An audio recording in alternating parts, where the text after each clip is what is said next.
Hello and thanks for joining us on Chasing the Dollar. Ben Damon is my name and I'm joined by Tim Newbold, who's back from a little bit of a break, and you've come back at the right time too, because some nice racing here at Wentworth Park on Saturday night. Yeah, it is a really good meeting, the best meeting we've seen at Wenty for a couple of weeks. Really looking forward to getting into it, and I really do like a few of the runners on Saturday night, Benny. Well, that is good to hear. We'll get straight into it as well. And the first leg of the quaddie, it is race number 5, and it is the Office National Ho Ho Ho Stakes. What do you like here? I really like the outside pair. Number 8, Ritz or Elsie. She is a box 8 bandit. She's beautifully drawn wider on the track where she can show her brilliant early burn. She was unlucky last time out. Shortly after the jump, driving into the first turn, struck a bit of trouble, lost momentum, got back down again and got beat about 2.5. It was a really, really good run. She's better. She's got the same draw out in the 8, and she's got a terrific chance just to rush down the outside of the first turn. 7, El Graver is beautifully drawn as well, wider on the track, capable of breaking 30 seconds, will run a huge race. Throw in number 1, Saigon Sioux from the inside, should be on the pace from the outset and can hold on for a place. Well, race number 6 is a nice looking race. It is the free-for-all. Dinkum gets about here from the 3 box.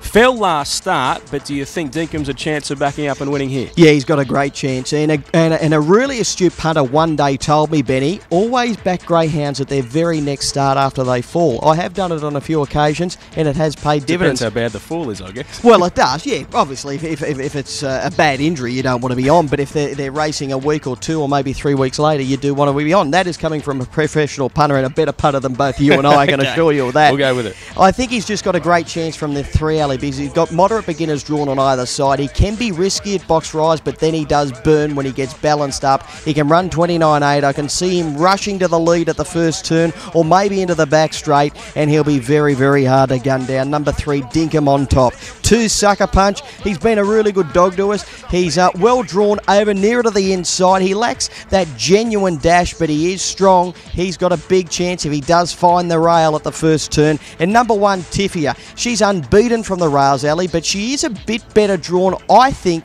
in just a couple off the fence with room to move. But she's got an undeniable chance, and she is in form, winning at a last run. Well, race number 7 is a 4th and 5th grader, and you'd have to say there's a few chances here, Tim. Where are you going? I like one at value, number 8, Weldon Flash. He's beautifully drawn on the outside. He's a wide runner. He takes a few strides to get rolling into full stride, and he can be burning right down the outside. I love the fact he's coming to this off a 4-week freshen up, and I think he'll be ready to roll first up on Saturday night from the wide alley. 4, Little Ed. He's normally a brilliant beginner with high pace. He struck trouble shortly after the jump last week, which put paid to his chances. He drops a bit in grade here, and he's got a terrific chance, number 4, Little Ed. And throw in number 7, Ibrox Laura. She's normally a lid pinger, and she's got good pace. She does want to run to the rail, and she should probably make the race for Weldon Flash. But if Ibrox Laura did find the lead at the first turn and pinch a break into the back, she can run a big race at really good odds. She's the best roughie in the race. Well, that takes us to the feature event of the evening. It is the Christmas gift. It's $25,000 to the winner, and there is a market around for this race. Break Loose, they've made the favourite. What do you think of that? Yeah, and it should be a deserved favourite too. David Pringle does hold the key to this race. He's got 4 runners. I really think he'll be winning, but I like the kennel mate, number 1, Buck Fever. I've had a big rap on this greyhound for a long, long time. He's only lightly raced. He broke the Bathurst track record a few runs ago. He came to Wentworth Park last time out. He found trouble after beginning safely. His run was really good to run second, albeit beaten 7.5 lengths, but it was a really, really good run. He goes to box number 1 where he's beautifully suited. I think he's got a terrific chance. I'm actually going to make him the best bet on the card. I think he'll be winning Buck Fever. Number 2, Break Loose, the kennel mate. Amazing run last week, 29.78, leading all of the way first up at Wentworth Park.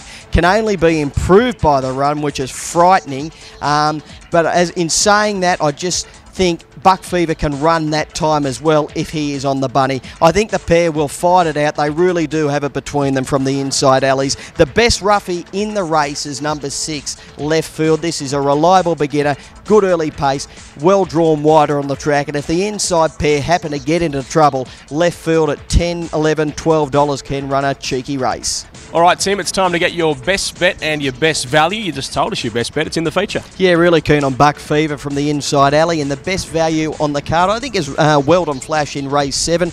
As I said earlier, beautifully drawn on the outside of the track.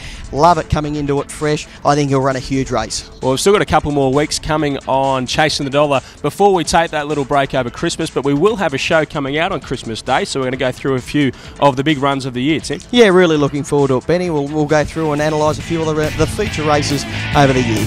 All right, we'll talk to you next week, Tim, and we'll see you next time on Chasing the Dollar.